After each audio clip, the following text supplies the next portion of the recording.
যারা ওকে ডেকেছিল এই সভাতে তাদেরকে আগে তুলবো, তারপরে আপনার কাছে যাব।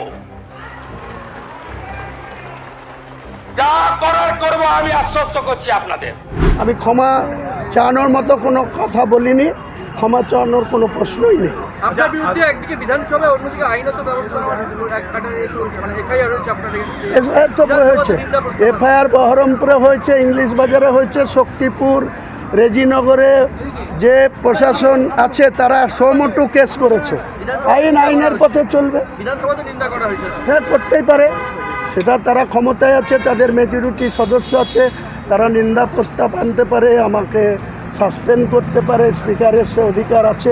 যা সিদ্ধান্ত হবে আমি সেটা মাথা পেতে মেনে নেব, কিন্তু আমি কোনো অন্যায় করিনি, আমি কারো কাছে ক্ষমা প্রার্থী হব।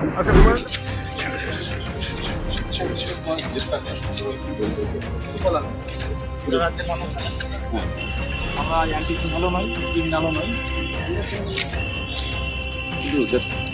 গ্রেপ্তার করা হলো।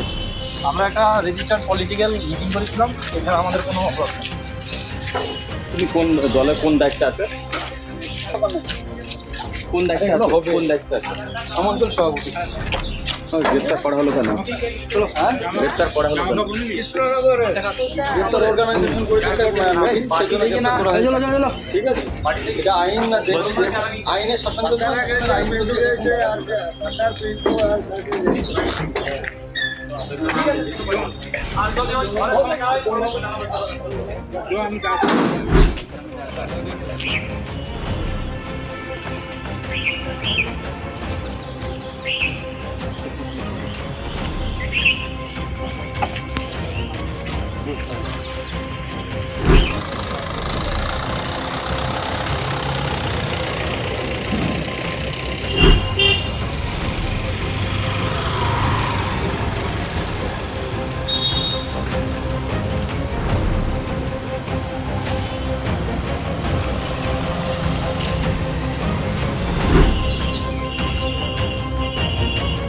আমাদের ভিডিও ভালো লাগলে লাইক এবং শেয়ার করুন। কমেন্ট সেকশনে গিয়ে জানান আপনাদের মতামত। আরও ভিডিও পেতে আমাদের চ্যানেল সাবস্ক্রাইব করুন এবং প্রতি মুহূর্তে খবরের আপডেট পেতে প্রেস করুন বেল আইকন।